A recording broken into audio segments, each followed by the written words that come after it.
wabarakatuh. Halo anak-anak, bagaimana kabarnya hari ini? Alhamdulillahirabbil alamin. Pak Irfan doakan mudah-mudahan anak-anak beserta Bapak Ibu dan keluarga yang ada di rumah dalam keadaan baik dan sehat walafiat.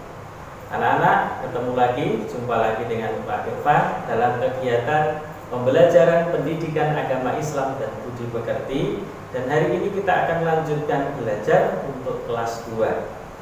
Tapi agar belajar di hari ini mendapatkan keberkahan dan ridho dari Allah Subhanahu wa Ta'ala serta mendapatkan ilmu yang bermanfaat, mari kita awali kegiatan belajar hari ini dengan berdoa bersama.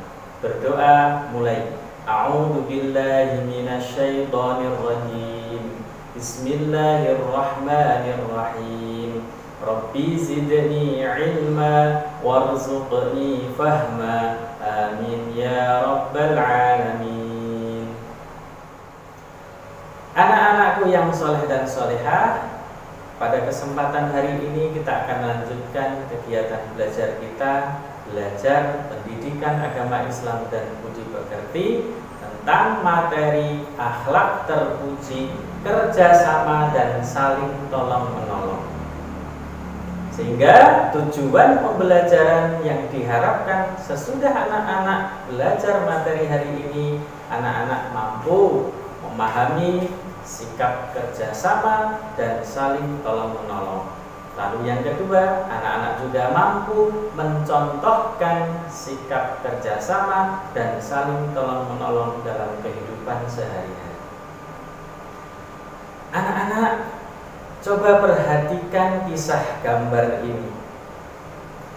Ini ada sebuah kisah. Suatu hari Hasan dan Farah pulang dari sekolahnya. Mereka melihat seorang anak laki-laki yang terjatuh dari sepedanya. Lalu Hasan dan Farah pun segera menghampiri anak itu untuk menolongnya. Mereka membantu anak itu berdiri dan membersihkan lukanya. Anak itu mengaduh kesakitan, tapi Farah mencoba untuk menenangkannya, dan setelah anak itu tenang, kemudian dia diobati. Akhirnya Hasan dan Farah mengantarkan anak itu pulang sampai ke rumahnya.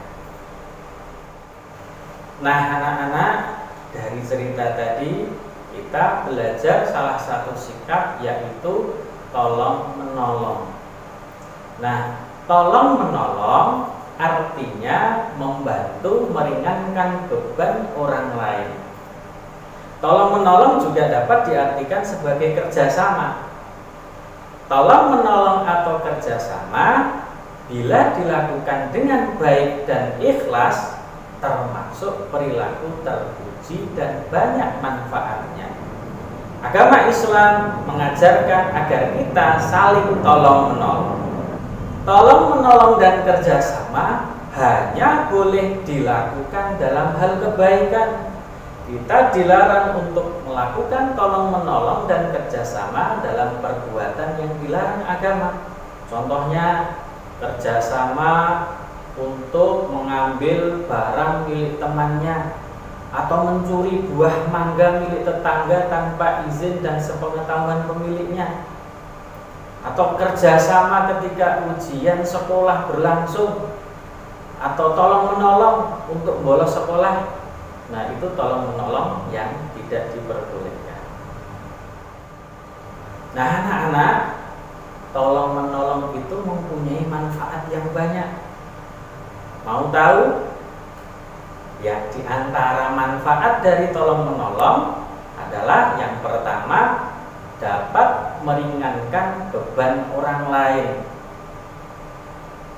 Lalu yang kedua, menunjukkan kebersamaan, mempererat tali persaudaraan. Yang ketiga, dengan kita tolong menolong, kerjasama dengan teman, kita akan memperbanyak teman. Lalu yang keempat, tentunya mendapatkan pahala dari Allah Subhanahu wa Ta'ala. Dan yang kelima, orang yang suka menolong akan mudah juga mendapatkan pertolongan dari orang lain. Anak-anak, lalu seperti apa perilaku tolong-menolong dan kerjasama yang perlu kita terapkan dalam kehidupan sehari-hari?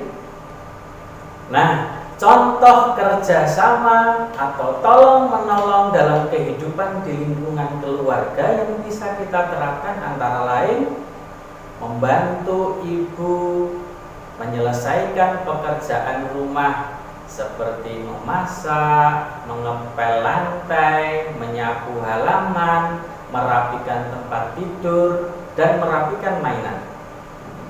Juga membantu ayah, baik diminta maupun tidak diminta. Atau mengajari adik belajar dan mengerjakan PR dan pelajaran sekolah. Lalu, tolong-menolong juga bisa kita terapkan dalam lingkungan sekolah. Apa saja ya? Nah, tolong-menolong yang bisa kita terapkan dalam lingkungan sekolah antara lain adalah berbagi makanan dan minuman jika ada teman yang tidak punya uang saku atau tidak membawa bekal. Lalu mengajari teman ketika teman kita mengalami kesusahan dalam belajar.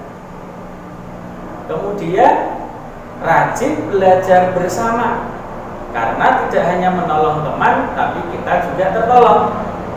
Dan juga dengan cara membantu teman yang mengalami musibah. Itu tadi tolong-menolong yang bisa kita terapkan dalam lingkungan sekolah. Lalu selanjutnya, tolong-menolong dalam lingkungan masyarakat yang bisa kita lakukan antara lain apa ya? Ya, ini ikut bergotong royong dan kerja bakti di lingkungan sekitar rumah kita.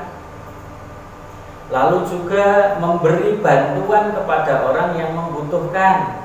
Contohnya memberi bantuan kepada korban banjir, korban kebakaran, dan korban bencana alam lainnya.